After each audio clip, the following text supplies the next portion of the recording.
out we don't make a difference, we can find a different voice that might get that message out a little louder. Um, so I wanted to talk about, energy and art because emotions are energy. So your silence is a sound.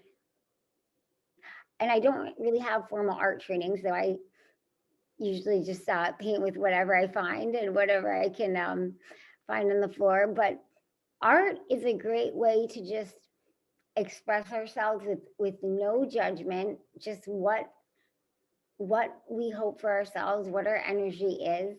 And it's a great way to also recycle materials. I mean, most of my stuff is just scraps I pick off the floor. I mentioned before that I don't think it's just for artists. It's a mindset.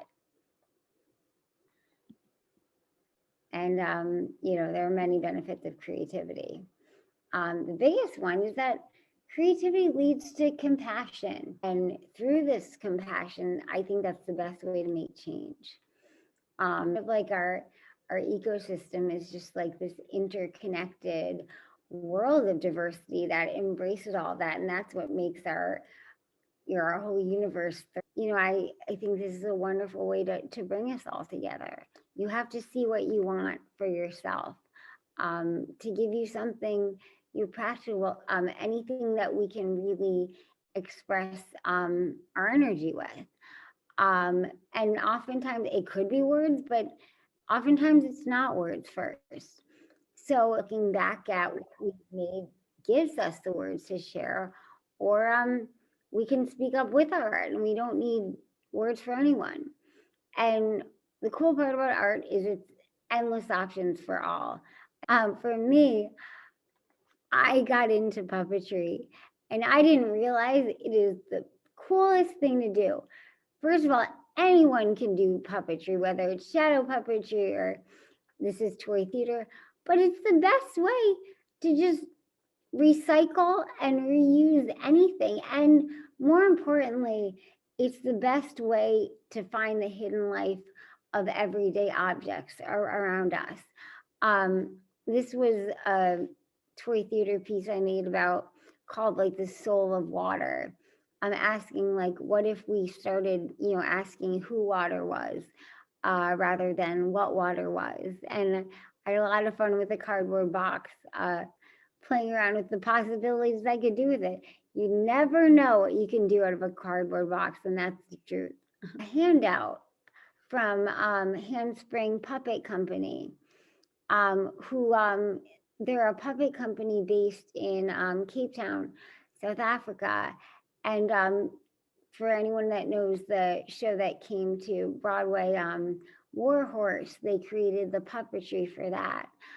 And they describe a little bit about what makes puppetry such an amazing resource in so many ways. It's a way that we can take an everyday object and we have to find the hidden life in it in order to give it life. Because everything around us, has life. It kind of became abnormal that humans decided that everything around us is for our own resources when really there is spirit all around us. Anima, means spirit, whether it's the anima in animation or animism but puppetry has been a wonderful way for me to connect with the spirit all around me. Because also so much of puppetry is based on breath work that you can easily hold. I'm holding this colored pencil, this green colored pencil. And it could just be this like flimsy little stick, but in order to make it come to life, the puppeteer has to actively breathe life into that object, whether it's a hand puppet or a marionette. Otherwise, that thing is just going to look like a thing, but the audience is depending on the puppeteer breathing life to create the illusion of life in that object. So anyway, I'd recommend you just skim through that document, because it's very interesting about how connecting with an object in that way to give it life really makes us aware, makes an audience aware of the life around us. Otherwise, this sock puppet is just kind of this dirty sock. So this is an example of actually a puppetry piece that I'm creating, tentatively now called like Gaia Plants a Seed. What I'm doing is I'm making my own scarf marionettes and like these little scenes to show how the four elements come to life, and teach someone the story of how all these elements both destruct each other and heal each other, to balance each other out. Like every element has a light side and a shadow side, whether it's fire being the sunrise and volcanoes, or the wind being a fluttery gust or a tornado. But all these things help balance each other out. And they're teaching this to someone, and I'm showing that through object movement and puppetry. And you having fun playing with what these scarves can do. And again, like these are simple things I made with like chopsticks and old fabric and clay beads. But again, so much of puppetry is based on breathing through an object and finding the hidden life in it. So I made, the blue one is going to be water. Um, and, I'm just kind of playing around with it and trying to find the hidden life. Let's see if there's another one. With this one, oh, what am I doing? Let's see if I can. I have water and do I have earth in this one? Oh no, this is just water. Let's see if I can go to the next one.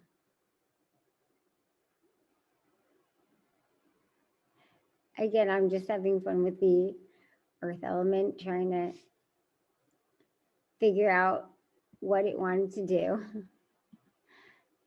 And let's see what else we have.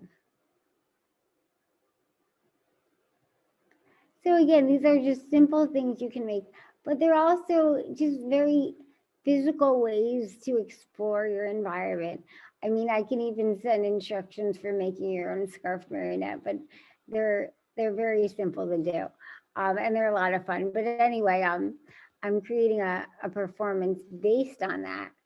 I also wanted to. Oh my God, is this going? We didn't even get. Oh my God, there's so much to do and so little time. So I wanted to take a little break and just find two ordinary objects around you. Everything comes from somewhere. That pencil, unfortunately came from a tree, came from the earth element. There's fire, water, air, earth. So what elements do those come from? Find two objects, and breathe through them.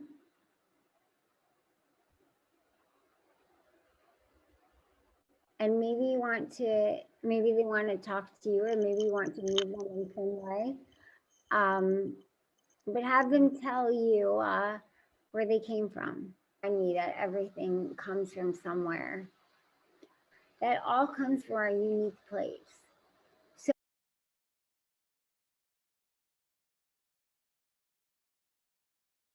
all there is around us. To reflect, to notice things. I know now that we're so glued to our Zoom boxes, sometimes we just need to back away and just take a walk and remember wow, I have a body too.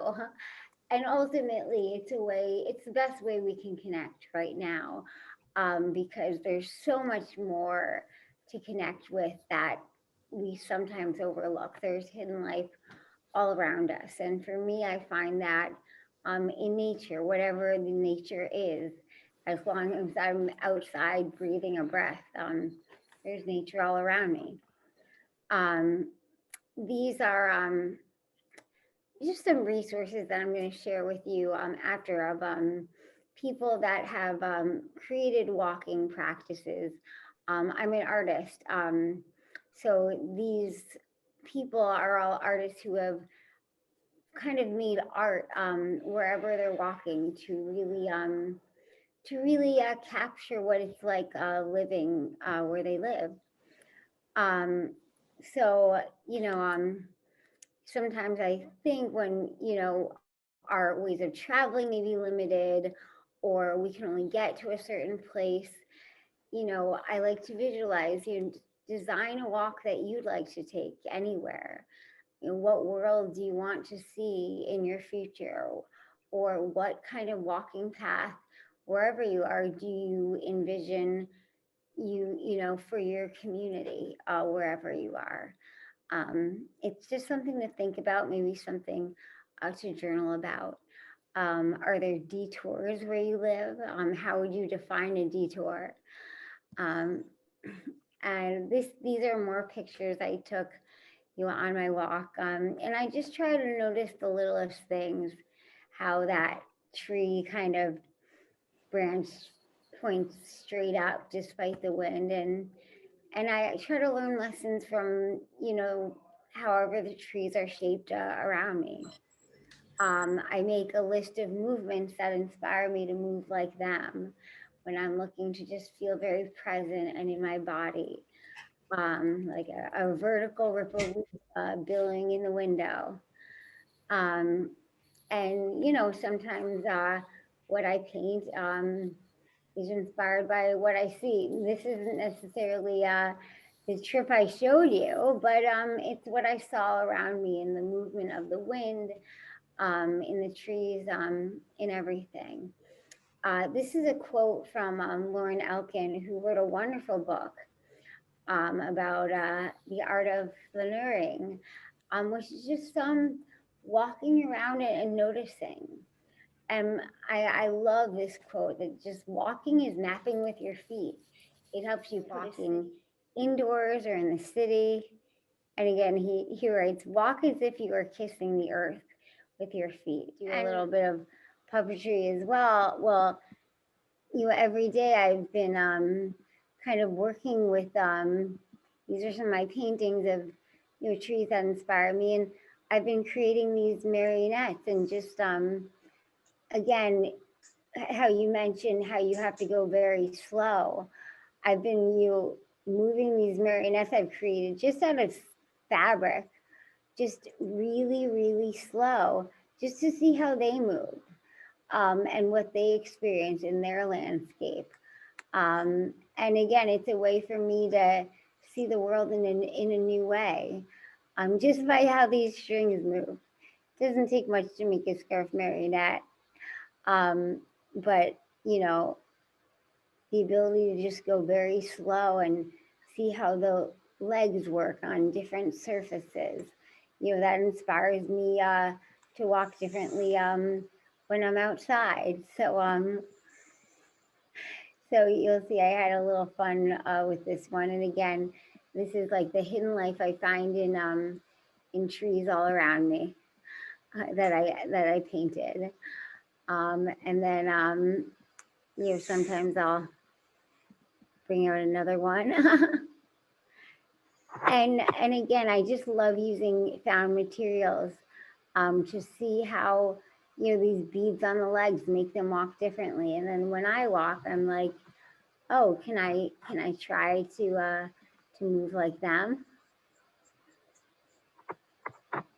So again, I'm always just looking for different ways to connect through our 2 feet. Like this guy is doing right here. I guess he's doing a little dance. But anyway, that's where I live. And if anyone else wants to type into the chat where they live, I would love to hear it as this guy reaches up for something he can't find. But I really do hope you can find the beauty of wherever we are.